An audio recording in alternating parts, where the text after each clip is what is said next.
Umalma ang ibang mga OFWs dahil umano sa dayaan ngayon sa online voting. PDP laban ang binoto pero ibang mga pangalan umano ang lumabas. Binuang ninyo ako milikha sa manin. Balbuenad, agoy dili gud ni mao. Ang daming galit na OFW ngayon. Out of 12 na binoto ko, yung pumasok lang is 4. Grabe, galit na galit yung ibang OFW na bumoto.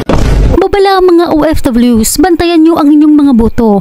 Kunan nyo ng screen record maging mapanuri. Dahil may mga kababalaghan daw ngayon sa pagboto online. Sa unang araw ng pagboto, marami sa mga kapwa natin kababayan overseas Filipino workers saan man panig ng mundo ang nagreklamo, na dismaya, nalungkot, umiiyak pa ang iba sapagkat di umano nila akalain na mararanasan umano nila ang ganitong klaseng karapalan na pandaraya.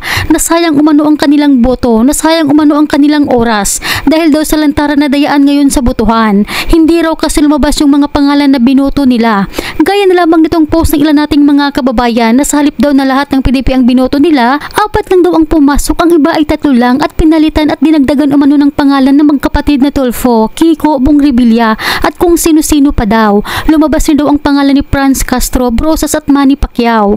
Tila minamagic umano ang kanilang boto dahil ibang mga pangalan umano ang lumabas sa resulta matapos silang i-verified ang kanilang boto. Samantala, naglabas naman ng video ang ilang mga OFWs na kuha sa kanilang pagboto online. Narito sabay-sabay po natin panoorin ang mga video nitong ating mga kababayan na kuha sa pagboto nila online para makapag-ingat po tayong lahat at hindi masayang ang ating boto sapagkat dito nakasalalay ang kinabukasan ng buong bansa at ang tunay na pagbabago.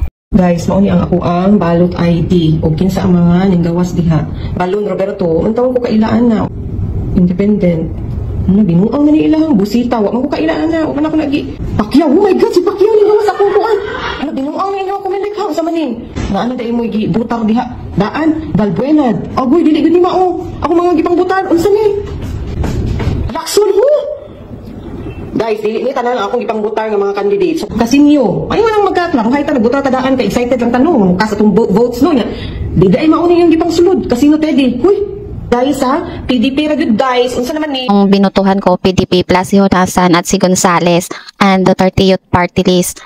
Pero nang chinek ko po sa QR code, ito po yung lumabas. Mayroong si Brosas, marami si Cayetano, si Lito Lapid. Yung mga hindi ko naboto ba, nagtataka ako, nagugulahan ako, bakit ganyan? Andyan din si Rebella, si Binay, ang daming nakalagay dyan kaya di namin naintindihan. Pero at least may proof kami. Aksyonan nyo yan, Comelec. Kasi galit na galit yung ibang OFWs na bumoto. Paki-aksyonan to.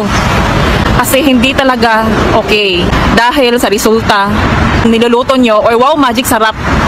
Ano to, Hello Garci? Grabe.